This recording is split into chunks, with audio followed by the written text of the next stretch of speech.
Hello everyone, good morning and welcome back to Total Football Talk. So we're going to look at all the latest news and transfer news coming out of Manchester United. And boy, are we making the headlines this morning. We are the club that just keeps on giving all our rivals the chance to keep whipping us and bringing us down. We are just a shambles. And this morning, the news coming from David Ornstein is no different. So David Ornstein is reporting this morning, his bomba is that Manchester United and Brentford are several millions pounds apart in their valuation of Bryan Mbeumo, with no significant development made over the last couple of weeks. A deal is not imminent, but talks are ongoing. Talks are ongoing. Absolutely magic. Gold, brilliant, horrendous. What are we doing? What is this club? What are these people that are running this club? What are they doing? They're trying to save £2 million to make themselves look like a club that know what they're doing, while yet we fall behind every other team in the planet. Every other team in the Premier League, Liverpool, Arsenal, Chelsea, Manchester City, they're buying players. They're buying multiple players. They're buying really good players. They're improving their squads. They're getting players through the door. Even Newcastle have started doing it. Only Aston Villa are maybe one club that are slightly behind in terms of maybe the clubs for the top six. And that's not to say you look at Leeds and Sunderland. All these teams have bought players in, and they're getting ready for the Premier League. What are we doing? Well, we're getting so ready that we brought in one player. We haven't sold anybody. The incompetence of this board is absolutely shambolic. And I am so frustrated, and I am worried, massively worried about where we are going at the start of this season, because this season is no different than last season. Same players, bar one player. Cunha's not going to make a massive difference. He might bring us a few more goals, but is he going to fix Onana's problems? Is he going to fix the striker problems? Is he going to, be able to fix the issue of, us putting crosses into the box from the wide positions? So many areas. Is he going to help us drive through the midfield with a ball carrying player? No. I'm lost. I'm almost lost for words at how disgraceful this transfer window is turning out to be. It is a shambles, and I don't know how we recover from this, because it's taken us nearly 7 weeks to do this Mbeumo deal, which isn't done, and we're apparently just talking.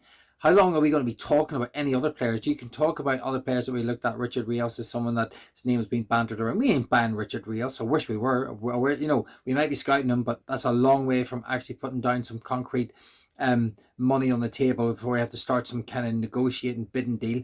I think we might like him. We might be interested in him from a scouting point of view. That's as far as it goes. And in terms of any other players coming in, I just don't know where this goes.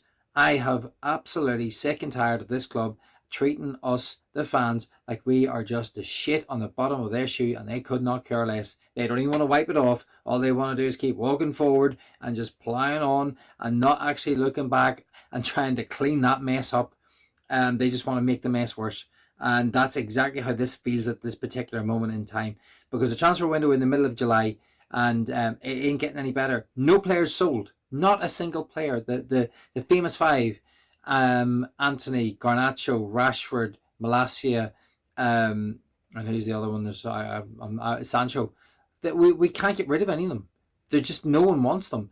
They're not bad players. They're just overly paid players. They're not worth the value that we value them at, and they're overpaid, and no one wants them, and we cannot get them. And we will be lucky if we get a seal of one of those five between now and the end of the transfer window. So this Bryan and Mbeumo update is absolutely just it's shocking in the fact that we've allowed this to happen. But is it surprising that this board, the incompetence from this board, is actually what we're are we led to believe? Best in class, all this stuff that Sir Jim Radcliffe and Omar Barada and Wilcox have come out with. I mean, they're having to eat their own words, because this is just a horrific situation to be in. Finished 15th in the league, lost the Europa League Cup final to a Spurs team that had three of their best players missing, and yet we are. Ruben Amorim's been left with a shower of donkeys and asked to make those donkeys run faster, work harder, play better football coming into the new season. Not all donkeys, but there's quite a few players in there that should have been gone, that we can't get rid of, and that poor Ruben Amorim's going to have to manage somehow to get something out of next season. And I already think he's on hiding to nothing. I just don't know how he recovers from this situation. But The Brian Mbeumo news this morning has absolutely thrown me. I'm sure it's thrown all you guys. Please get your thoughts and below in. Please subscribe to the channel. Let me know how you're feeling about it. How do you feel after hearing that news this morning? Are you despondent? Do you think we should just wait? Do you think we can recover this particular transfer window? I personally don't think we can. Not now. I think we ballsed it up too much. But is there any hope? Is there any light at the end of the tunnel? Have we got a several bunch of kids that are a crop of kids that are going to come through and save us? Please, if you have any thoughts, get them in below. Please subscribe to the channel. I'd love to hear from you. And if you're enjoying the content, please hit the old like button. Please hit the old thumbs up. Let's try and get 10 on this. That'd be absolutely brilliant. But okay, moving away from Brian Mbeumo, because I could go on about that all day. I just don't believe any of the news that's coming out of them. I just struggle. But Barcelona are still targeting Marcus Rashford.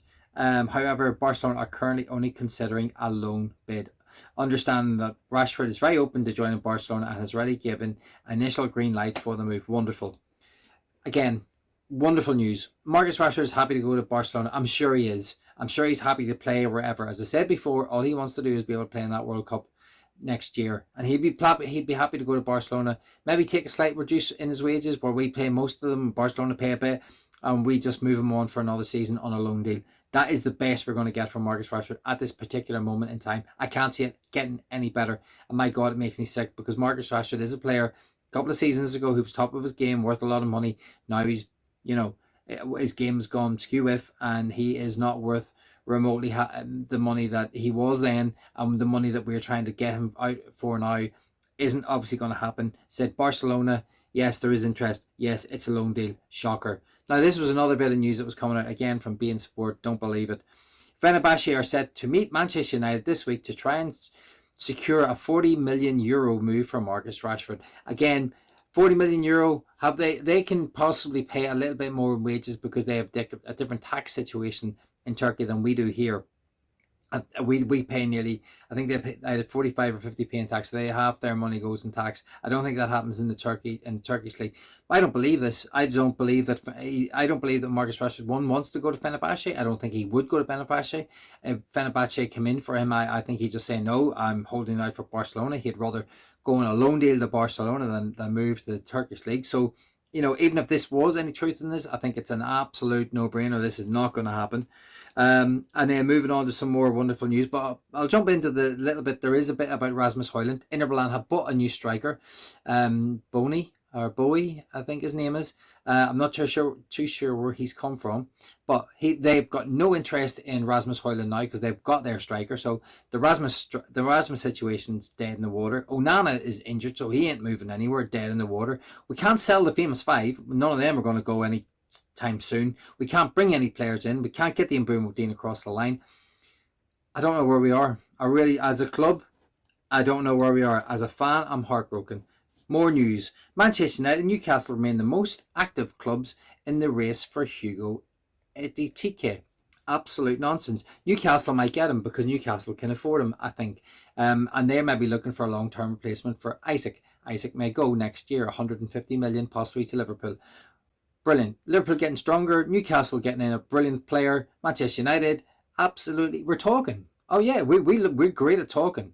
Absolutely magnificent. We are a club that love to talk. We don't love to do any action, but we love to talk. We love to moderate. We love to monitor. We love to scout.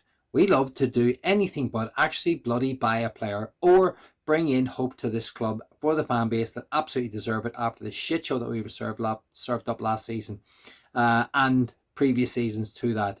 The digression is absolutely off the scale. And then there was another one. Just in, Manchester United have been offered Dusan Vlahovic. United are aware of his possibilities, but they're fully focused on the Mbeumo deal. Of course they are. Jesus, they can't get past the Mbeumo deal, so they won't have time to do this deal. So, yep, Vlahovic may be available. Yeah, he ain't coming.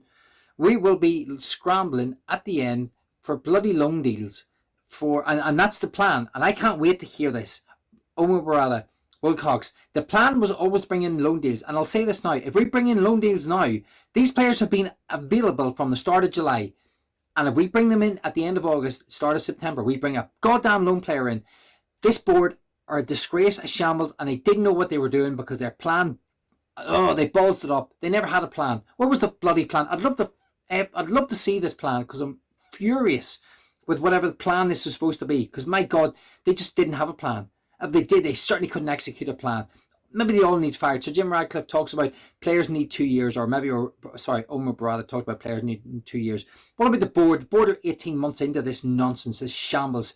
And yes, they are the ones who are being fired at now. The Glazers are in the same boat. They're a disgrace, a shambles, and they've disrespected this club and the fans for nearly 20 years. And now Ineos are kind of trying to make some shit show work, and it's all become horrendously out of control.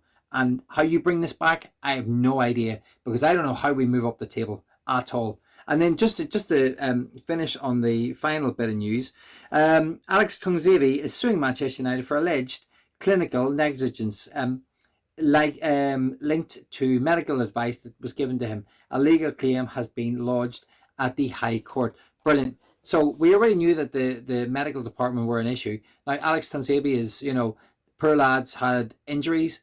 He was a brilliant young player. We had so much hope for him. Unfortunately, he didn't quite reach the levels. And is that because the medical department of Manchester United failed him? Like they've maybe failed so many players already. We already know that Malacia had a botched job injury last season. We also know that Martinez has also had a botched up, has botched up surgery. And now Axel Tungzebe's taken them to the, to court because of botched injuries. How many players are botched up? Is Luke Shaw part of this botched up brigade?